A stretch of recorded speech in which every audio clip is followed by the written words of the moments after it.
রঘুনন্দন গাইছে, সবাই হাতে দিন, খুব সুন্দর, হাত দিয়ে, সবাই হাত দেন একসঙ্গে হয়।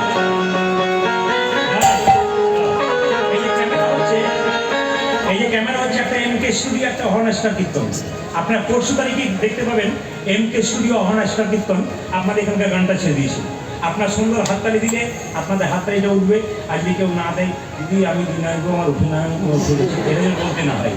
একবার দুটো ক্যামেরায় কিন্তু কোনো মুখ করে আসে দিকে 4টে ক্যামেরায় আপনাদের সকলে হাত কিন্তু উঠছে, ওরা কিন্তু ক্যামেরায় ঢুকছে।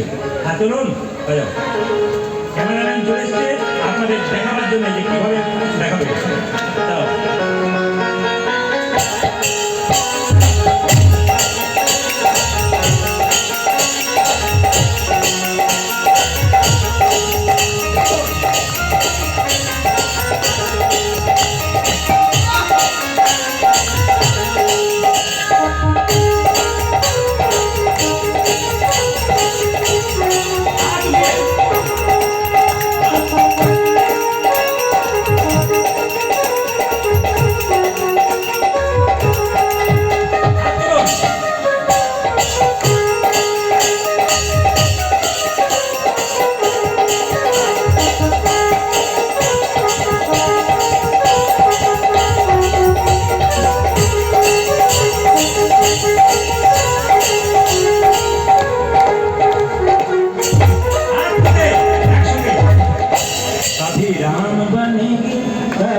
ধন্যবাদ দিয়ে গেলাম, আপনাদের আসরটা একটা নতুন নাম দিয়ে গেলাম। আমি আজকে প্রথম এলাম আপনাদের আসর, এখান থেকে কেউ ফোন করলে আমাকে বলবেন আসরটার নাম দিয়ে গেলাম।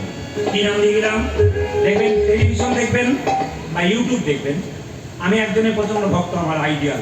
তিনি হচ্ছেন একজন কথাবাচক বিখ্যাত হিন্দিতে, তার নাম হচ্ছে মুরারি বাপু, 85 বছর বয়স। আমি ছোট থেকে ওনার কথা শুনি এবং আমার ইচ্ছা ওনার ছবিটাকে সামনে রেখে আমি কীর্তন গান গাই। কি বাড়িতে আমার ওনার ছবি আছে আমার কাছে, মোবাইলে ধরা আছে, ওনাকে প্রণাম করি। এখন 85 বছর বয়সে কি সুন্দর সুন্দর কথা বলতে পারেন। এই ওনার কাছ থেকে আমি কীভাবে কথা বলতে হয়, কীভাবে মানুষকে অ্যাট্রাকটিভ করতে হয়, ওনার কাছ থেকে শিখেছি।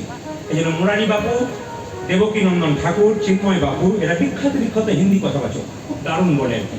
আস্থা চ্যানেল, সংস্কার চ্যানেল দেখবেন।